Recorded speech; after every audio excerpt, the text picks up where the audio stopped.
아름다운 특장에서 감사드립니다. 제가 제일 좋아하는 노래, 제 벨소리, 또 링톤. 저한테 전화 오면 저 노래 들리시죠? 제가 노래를 바꿔야겠네요. 유명한 가수가 아니라 우리 집사님 된 노래로. 오늘 갑자기 춥지만 지금이 무슨 시기예요? 꽃이 피는 시기입니다. 다음 주부터 매화축제를 한다고 그러죠? 매화도 피고 산수유도 피고 목련도 피고 벚꽃도 피고 개나리도 피고 진달래도 피고 산에도 피고 들에도 피고 우리 마을에도 피고 우리 교회에도 피고. 여러분, 이 봄의 사랑과 행복과 소망이 우리 마음에도 정말 아름다운 꽃으로 활짝 피기를 소망합니다. 먼저 제가 퀴즈 하나 낼까요? 제가 설명하는 단어가 무엇인지 맞춰보는 겁니다. 선물을 줘야 좋아할 건데 저는 선물은 없습니다. 무엇을 제대로 알지 못하여 보통 사람보다는 어리석은 사람을 지칭하며 흔히 아랫사람을 꾸짖거나 또는 친한 친구 사이에 농담으로 쓰이는 말, 두 글자입니다. 이렇게 잘하세요, 이렇게. 방금 컨닝 하셨죠? 제가 잘못해가지고 첫 번에. 맞습니다. 바보입니다. 바보. 여러분, 바보란 말이 어떻게 좀 기분 나쁜가요? 하는 사람에 따라 달라요. 제가 싫어하는 사람을 저한테 바보라고 그러면 나를 무시하는구나. 그런데 제가 좋아하는 사람이 저한테 바보 그러면 좀 기분 안 나빠요. 왜냐하면 이건 애칭이니까. 여러분, 바보가 어떤 사람일까요? 이 사람 바보 맞습니까? 분명히 바보죠. 약간 좀 제가 몇 가지 재밌는 이야기를 가져왔는데 두 가지입니다. 어떤 바보가 항아리를 사려고 옹기점에 갔답니다. 항아리가 모두 다 엎어놓은 상태라 투덜댔대요. 무슨 항아들이 주둥이가 없어. 바보들이나 만들었지. 투덜대면서 항아리를 이렇게 한 장 번쩍 들었는데 깜짝 놀랐어요. 왜요? 몰라? 밑도 빠져있네. 어느 날 바보가 우체국에 등기 우편을 붙이러 갔답니다. 담당 개원이 우편물의 무게를 달아보더니 좀 무거운데요? 우표 한 장 더 붙여야겠어요. 그랬더니 바보가 한 장 더 붙이면 더 무거울 텐데요. 아재 개그였습니다. 아이들은 잘 모르고 우리 어른들만 지금 좋아하는 것 같아요. 이렇게 바보란 말이 약간 좀 멍청하다 또는 나쁜 의미로 사용되기도 하지만 어떤 경우에는 좀 애정이 가는 사람에게 부르는 명칭이기도 해요. 에이구 바보 할 때 그게 너 멍청하다 너 죽으라는 이야기 아니지 않습니까? 또 우리가 어떤 일을 위해서 기꺼이 희생하는 사람들을 바보라고도 부르기도 합니다. 예를 들면 여러분이 김수환 추기경을 우리가 뭐라 불러요? 바보 추기경이라고 불러요. 바보 추기경. 그 다음에 우리 노무현 대통령도 바보 노무현. 여기 우리 장기려 박사도 바보 의사. 이 사람들이 머리가 나쁜 사람들인가요? 그 말 아닌 거 아시죠? 그만큼 바보처럼 희생하고 헌신하고 했다고 하는 의미가 있는 것입니다. 박인걸 시인이 쓴 이 바보라는 시가 있더라고요. 제가 한번 읽어보겠습니다. 소유에 욕심이 없고 손에 쥔 것으로 만족하며 홀로 있어도 외로움을 모르고 이웃의 미움도 받아들이고 위험에도 두려움을 모르며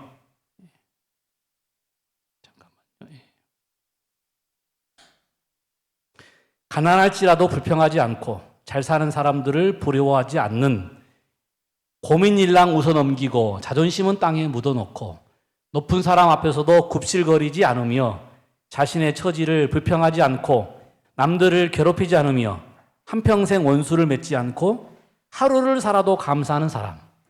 바보라고 놀려도 웃기만 하고 싫어해도 등 돌리지 않으며 내일에 대하여 근심이 없는 이런 바보가 되고 싶다. 오늘 특장을 우리에게 딱 맞춰서 준비했는지 모르겠습니다. 예. 행복이 뭐예요? 그런 겁니다. 예. 그냥 모든 걸 놓아놓고 감사하고 찬양하고. 예. 성경에도 이런 바보 같은 사람들이 나옵니다. 예. 소처럼 우직하고 융통성 없고 또 자기 맡은 일에 전적으로 책임질 줄 알고 특별히 하나님의 명령에는 전적으로 순종하는 그런 바보. 오늘 그 바보들 중에 제가 한 사람을 소개하려고 합니다. 여러분 잘 아시는 분이에요. 근데 오늘 포인트는 뭐예요? 바보예요, 바보.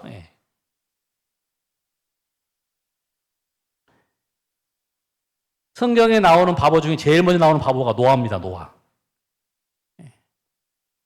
히브리서에 보면 믿음으로 노아는 아직 보지 못하는 일에 경고하심을 받아 경외함으로 방주를 예비하여 그 집을 구원하였으니 이로 말미암아 세상을 정죄하고 믿음을 쫓는 의의 후사가 되었느니라. 제가 설교 생각을 언제 했냐면 복음성가 중에요. 히스웰이 부른 노래 중에 노아를 바보로 표현하는 노래가 있어요. 자세히 듣다 보니까 진짜 노아는 바보였다.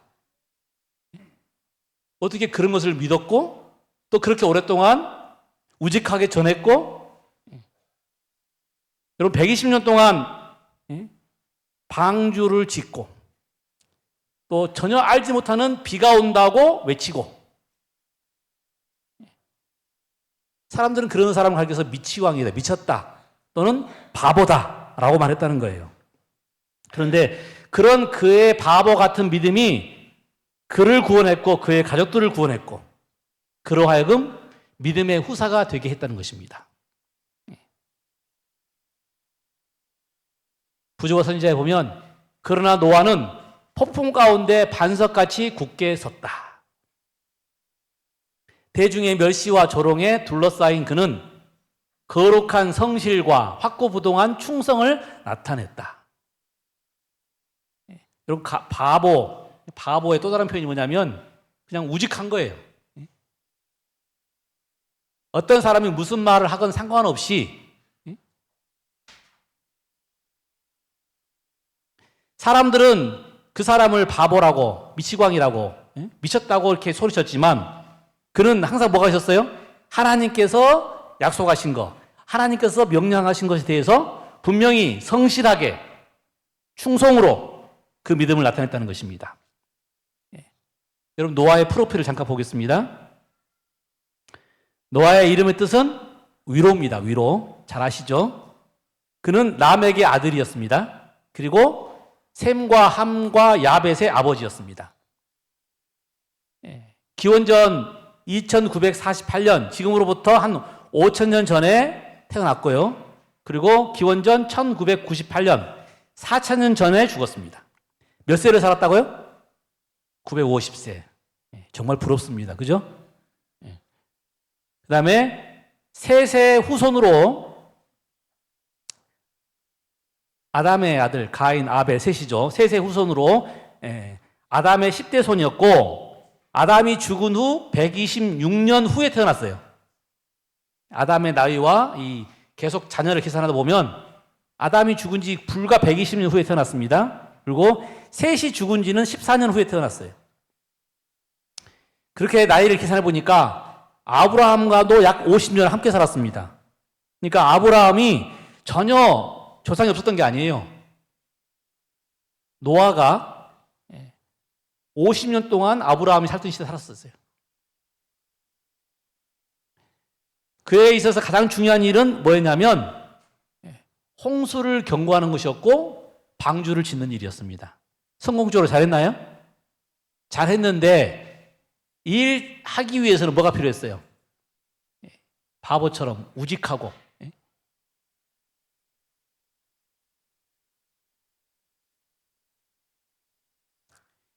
여러분 제가 오늘 이 이야기를 가져온 이유 가운데 하나는 누가복음에 노아의 때에 된 것과 같이 인자의 때에도 그러하리라.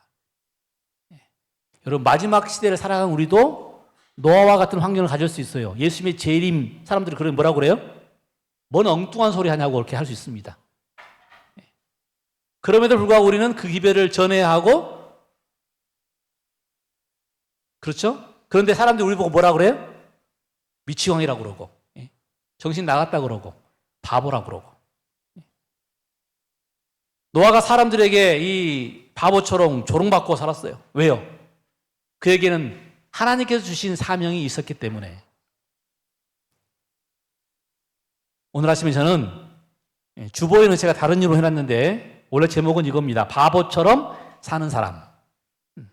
이라는 제목으로 사명에 충실했던 노아의 삶에 대해서 세 가지만 생각하겠습니다. 첫 번째는, 여러분, 노아는 바보였어요. 어떤 바보였냐면 불가능해 보이는 하나님의 약속을 절대적으로 신뢰하는 바보였습니다. 하늘에서 비가 온대. 비를 본 적이 없어요. 물로 세상이 망한대. 그런 것을 본 적이 없어요.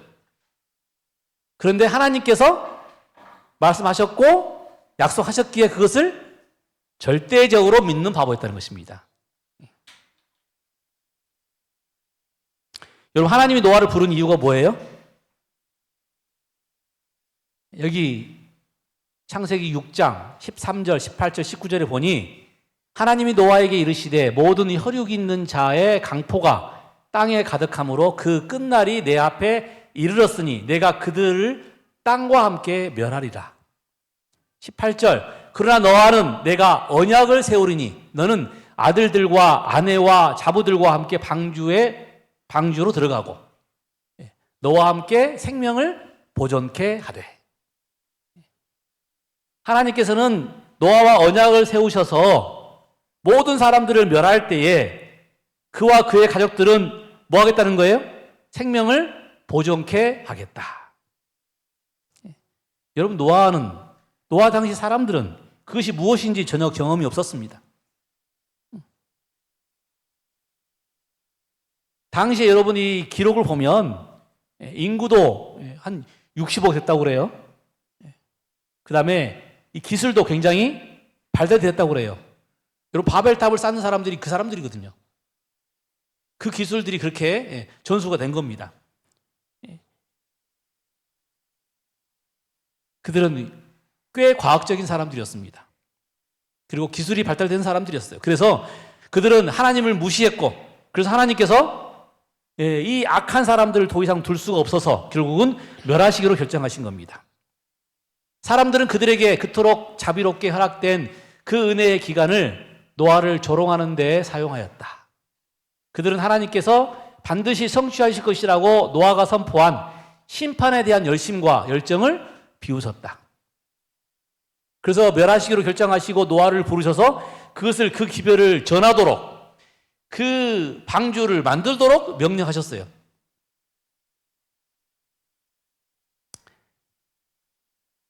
당시의 과학은, 당신의 자연의 법칙은 그것을 이해할 수 없었어요. 그래서 그런 말을 하고 다니는 노아에게 너 미쳤다. 너무 공상이 심하다. 너 제정신 아니다. 너 바보다. 라고 했다는 거예요. 그리고 이 예언하신 구절을 보니까 비웃었다. 조롱했다. 그러나 노아는 하나님의 약속을 믿고 여기 심판에 대한 열심과 열정, 다시 말하면 하나님이 심판하셔요 라고 강하게 이야기했다는 겁니다.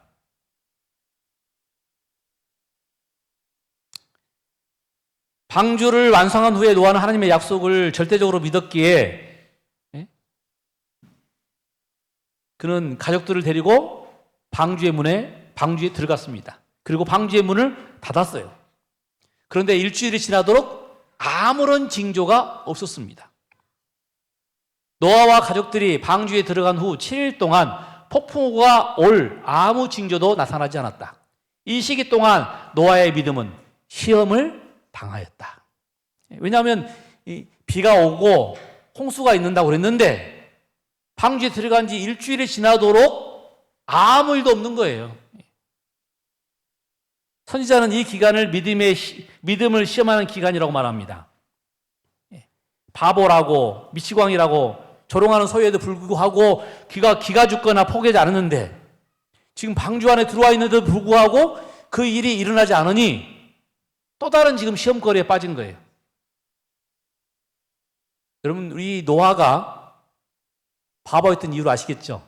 그럼에도 불구하고 노아는 흔들리지 않았습니다.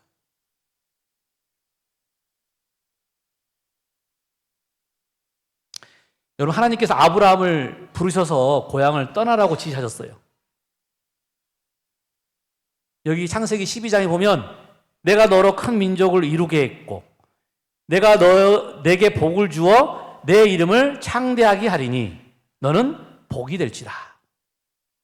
너를 축복하는 자에게는 내가 복을 내리고 너를 저주하는 자에게는 내가 저주하리니 땅의 모든 족속이 너로 말미암아 복을 얻을 것이라. 여러분, 갈대아 우르를 떠나서 내가 지시할 가나안으로 가라고 하셨을 때 하나님이 약속을 주신 것입니다. 그런데 당시에 아브라함은 자식이 없었어요. 사라는 나이가 많이 들어서 아이를 낳을 수도 없었어요. 그런데 지금 하나님의 약속이 뭐예요? 내가 너를 통해서 큰 민족을 이루겠고 창대하게 할 것이며 복의 근원이 되게 할 것이다. 도무지 믿을 수 없는, 그런데 여러분, 이 아브라함은 바보처럼 그 말을 믿었어요. 아브라함이 지금 이 이스라엘의 조상이 된 것은, 믿음의 조상이 된 까닭은 그가 뭐 출신이 좋아서도 아니고 돈이 많아서도 아니고 배운 것이 많아서도 아니고 오직 뭐 때문이라고요? 하나님의 약속을 바보처럼 믿음으로, 순종함으로. 아브라함의 의심 없는 순종은 성경에서 발견할 수 있는 가장 현저한 믿음의 증거들 가운데 하나이다. 그는 하나님의 약속이 실현되는 외부적인 증거가 조금도 없는데도 그 약속을 믿고서 하나님께서 인도하실 곳으로 따라 나섰다. 아무 증거가 보이지 않아도 하나님의 약속을 믿는 그 믿음.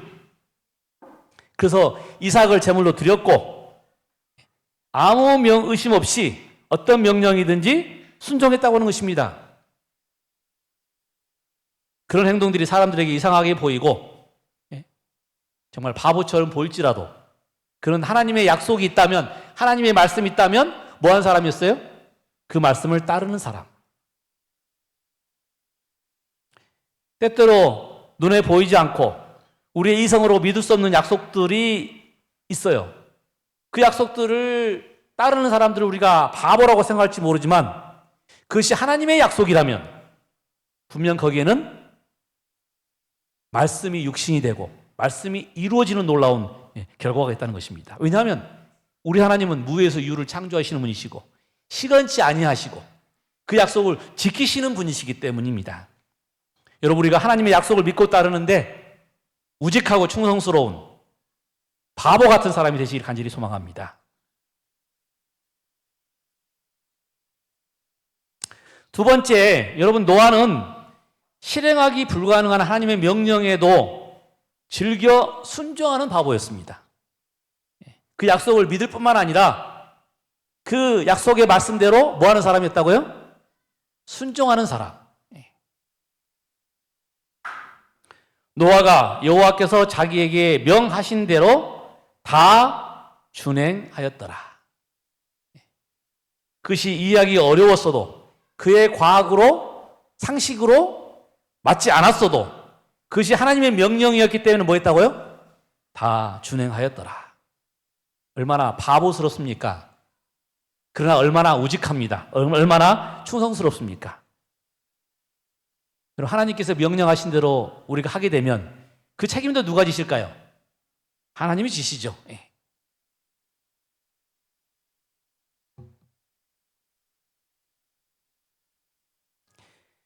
하나님은 노아에게 이제 지구를 멸하실 것에 대한 이야기를 하셨어요. 그리고 그것을 경고하라는 이야기를 들었습니다. 여러분, 제가 누구에게 좋은 말을 하는 것은 저도 기뻐요. 근데 나쁜 말을 하면 굉장히 힘들어요. 받아들인 사람이 얼굴이 어떨까? 이 이야기를 했다가 저 사람하고 혹시 갈라지는 것은 아닐까? 그런데 지금 하나님께서 노아에게 너희들 멸망시킨대, 물로 쓸어버린다라는 기별을 전하는 것입니다. 하나님은 노아를 교훈하시고 가르치셔서 그를 충성스러운 설교자로 삼아 다가오는 멸망에 대하여 세상을 경고하게 하고 땅의 거민들로 하여금 변명할 수 없게 하셨다. 노아는 사람들에게 설교를 하고 자기 가족의 구원을 위해서 하나님께서 제시하신 대로 방주를 예비하였다. 그러니까 너희들 죽어, 이 말을 했다는 것입니다. 그러니까 사람들이 이 멍청한 바보 같은 말을 한 것입니다. 사람들, 대체적으로 제가 사람들 대하다 보니까요, 좋은 말을 하면 좋은 말이 오긴 하는데, 제가 약간 좀 기분 나쁜 말을 하면 바로 치시대요. 제가 그런, 대부분의 사람들이 그런 것 같아요. 대부분 사람들이 좋은 말을 하면 좋은 말을 해주는데, 약간 좀 제가 너무 직설적인 좀 기분 나쁜 말을 하면 바로, 물론 이제 그 반응은 다릅니다. 어떤 사람은 얼굴 찡그리고 말하는 사람이 있고요, 어떤 사람은 살살 웃으면서. 근데 제가 보면 대체적으로 사람들은 자기에게 나쁜 말을 하면 좋은 말 안 합니다. 그 말을 하는 것이 얼마나 힘들겠습니까? 그럼에도 불구하고 노아는 뭐 했다고요? 그 명령대로 순종했다. 그리고 그 명령대로 방주를 산 위에다 지었다.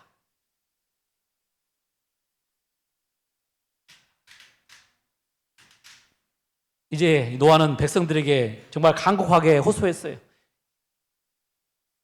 은혜의 기간은 거의 끝나가고 있다. 노아는 하나님께로부터 받은 교훈들을 충실히 실행했다. 계속해서 경고했다는 겁니다. 방주는 주께서 지시한 대로 완성되었고 사람과 짐승을 위한 양식도 저장되었다.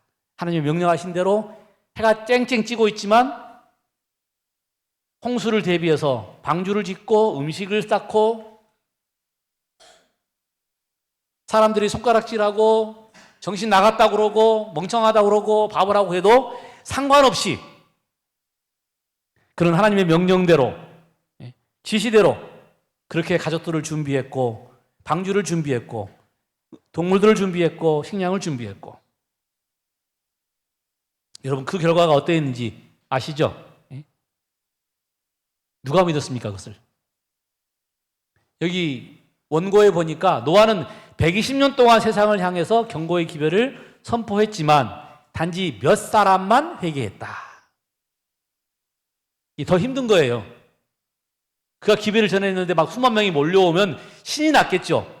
근데 전에도 믿어요, 안 믿어요? 안 믿어요. 자기 가족들 빼고는 자기 친척도 안 믿어요. 친구도 안 믿어요. 그가 방주를 지으려고 고용한 목수들 가운데 몇 사람이 그 기별을 믿었지만, 여러분 8가족만 구원받은 게 아니네요, 보니까. 그죠? 그 고용한 목수들 중에서 믿은 사람이 있었답니다. 그런데 홍수가 나기 전에 죽었고 몇 사람의 회심자들은 물러가 버렸다. 죽은 사람이 있고 뒤로 물러간 사람이 있고, 이게 사실은 소수에서 소수. 120년 동안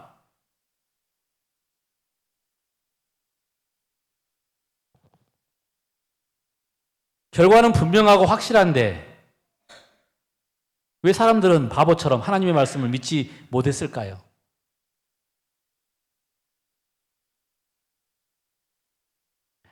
왜냐하면 그들에게 뭐가 없었어요? 하나님에 대한 믿음이 없었어요. 신뢰가 없었어요. 여러분, 그래서 의인은 뭘로 산다고요? 믿음으로 살아요. 예수 그리스도를 믿음으로, 하나님의 말씀을 믿음으로. 노아는 하나님의 말씀대로 순종했습니다. 그게 바보 같은 일이었어요. 그러나 그 일은 그가 순종하고 감당하게 되므로 여러분, 놀라운 결과를 노아는 경험하게 된 것입니다. 결국 그 순종이 축복을 불러온 거예요.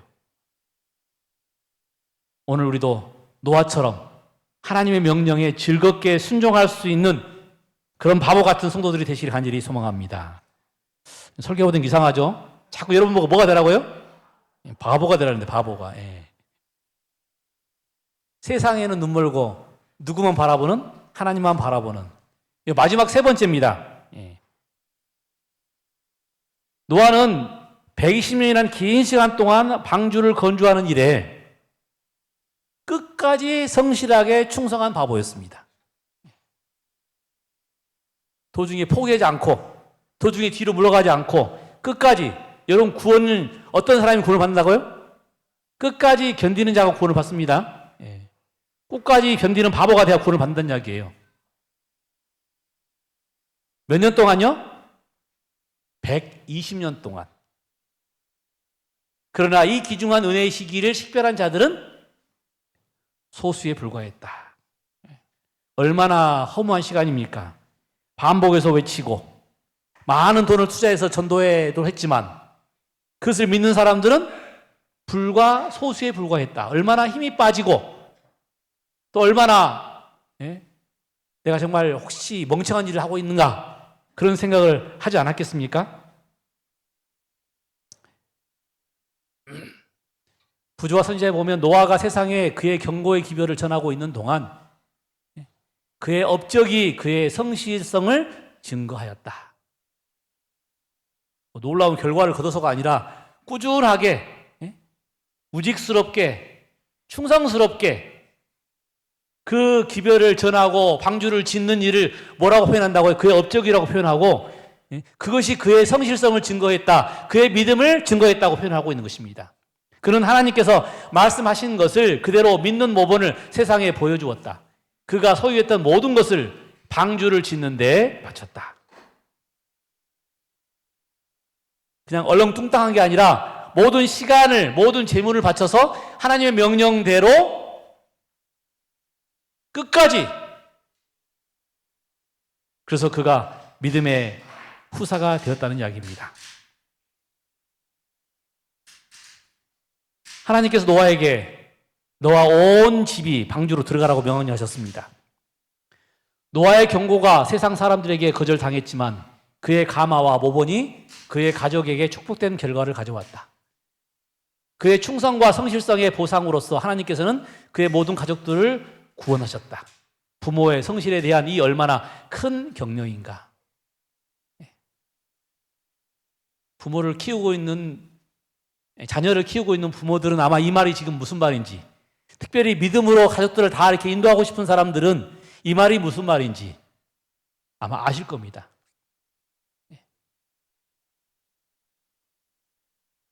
그런데 그런 축복을 왜 받았어요? 어떻게 받았습니까?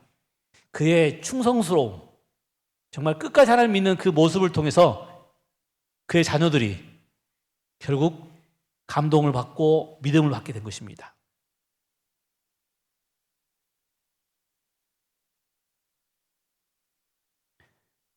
그러나 노아는 폭풍우 가운데 반석같이 굳게 서 있었다. 대중의 멸시와 조롱에 둘러싸인 그는 거룩한 성실과 확고부동한 충성을 나타냈다. 그렇게 사람들이 바보라고 소리쳐도 조롱해도 그럼에도 불구하고 그는 뭐 했다고요? 끝까지 성실하게 그의 충성을 나타냈다. 반석까지 굳게 섰다. 끝까지 포기하지 않고 흔들리지 아니하고 그의 믿음을 지켰다. 그냥 우리가 노아 그러면 방주만 생각하는데 여러분 이 노아에 이런 고민이 있었을 거라고 우리가 사실은 깊이 살펴봐야 합니다. 얼마나 힘든 시간들을 보냈을까? 얼마나 잘 참고 견뎠을까?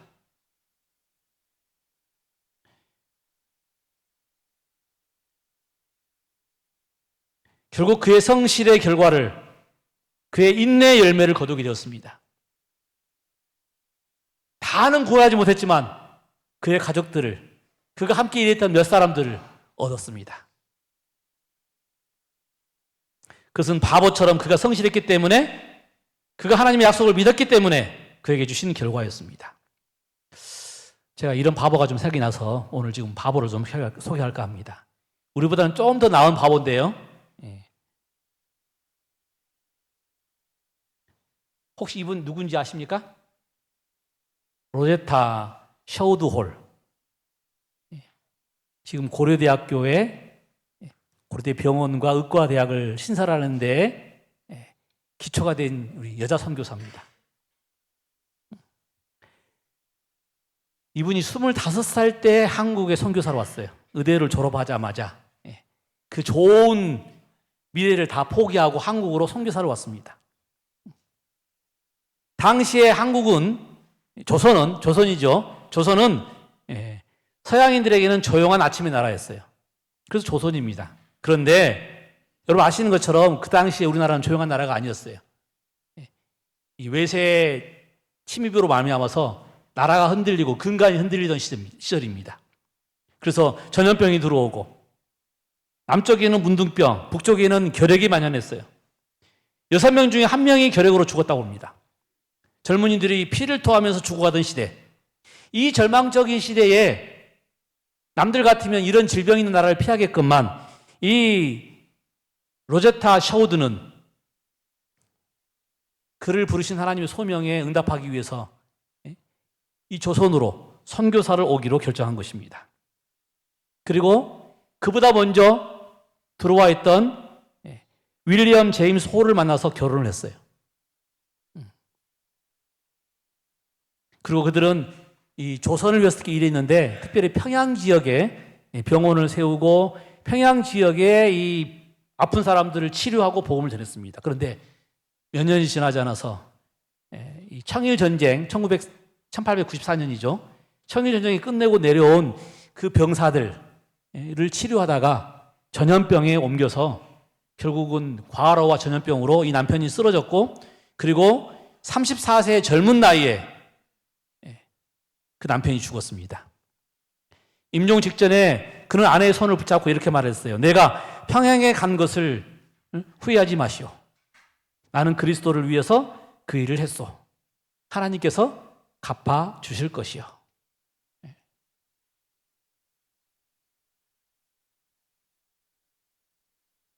여러분, 이 윌리엄과 그 다음에 로제타와 가운데 우리 아들, 딸은 임신한 상태에서 남편이 죽은 것입니다. 그래서 실망한 나머지 미국으로 돌아갔어요. 그리고 그곳에서 딸을 출산을 했습니다. 근데 정말 슬픔에 잠겨 있는데 자꾸 그의 마음속에 뭐가 떠올랐어요? 조선이 떠올랐어요. 조선이. 남편이 사랑했던 땅, 내가 선교사로 갔던 땅, 나를 부른 땅. 그래서 그 사명을 포기할 수 없어서 다시 두 아이를 데리고 한국으로, 조선으로 돌아왔습니다. 근데 돌아오자마자 딸은 또 병이 걸려서 죽었어요. 여러분, 그 이후에 우리 로제타가 43년 동안 조선을 위해서 헌신했는데요.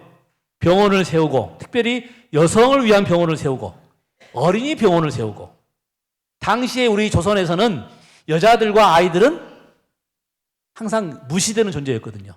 그런데 그 여인들을 위해서, 아이들을 위해서 병원을 만들었어요. 또 당시에 사회에서 무시당했던 맹인들과 노아들, 보지 못하는 사람들, 말 못하고 들을 수 없는 사람들을 위해서 학교를 세우고 점자 교육을 실시하고, 그것이 한국 최초의 시각장애 교육이었습니다. 또 조선의 여성을 미국으로 보내서 의학을 가르쳤어요. 그래서 한국 최초의 여자 의사 박에스더를 만든 사람도 이 사람입니다. 그런데 말씀드린 것처럼 남편도 죽었고 딸도 죽었어요. 그러니까 얼마나 힘들었겠어요. 남편도 죽었지, 딸도 죽었지. 그것도 여러분 아시는 것처럼 미국과 이 조선의 이 문화적인 차이가 얼마나 아시죠? 그 힘든 나라에서, 무시당하는 나라에서 그를 붙잡는 건 뭐였을까요? 그러하여금 조선을 못 떠나게 하고 그렇게 일하게 했던 사명감이었겠죠. 또 정말 바보처럼 우직스럽고 충성스러운 그의 믿음이었을 것입니다. 제가 이 이야기 읽다 보니까 오늘 아침에도 좀 자서전을 소개했는데 제가 작년에 자서전을 읽었어요. 자서전을 읽다가 참 이게 느끼는 바가 많았습니다. 왜냐하면 그냥 화인 여사 그러면 뭔가 좀 거리가 있게 느껴지잖아요. 자서전을 쭉 읽다 보면 화인 여사의 고민, 갈등, 특별히 지금이야 뭐 자동차를 타고 다니고 그 다음에 또 뭐 할 수 있겠지만 당시에는 기차를 타고 먼 길 한 번 가서 집회를 하고 설교를 하고 돌아오려고 그러면 몇 달이 걸릴 수도 있는, 그러다 보니까 자녀들을 뭐 했어요? 이웃집에 맡겨놓고, 어린 자녀들을 맡겨놓고 선교 여행을 갔어요. 그렇게 재림교회가 만들어진 겁니다. 그런데 막내 아들은 생후 3달 만에 죽었고요. 큰 아들도 16살에 죽었어요. 남편도 너무 과로해서, 선교에 과로해서 일찍 죽었습니다. 얼마나 힘들었을까요?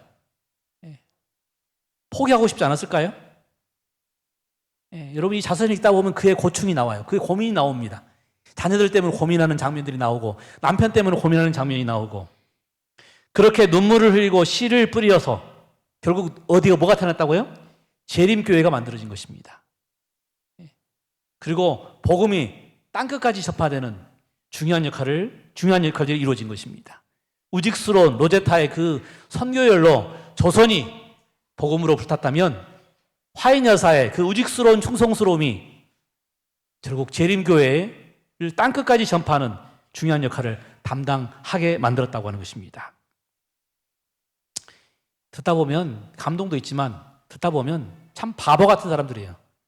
그런데 무엇의 바보라고요? 하나님 말씀에, 사명에.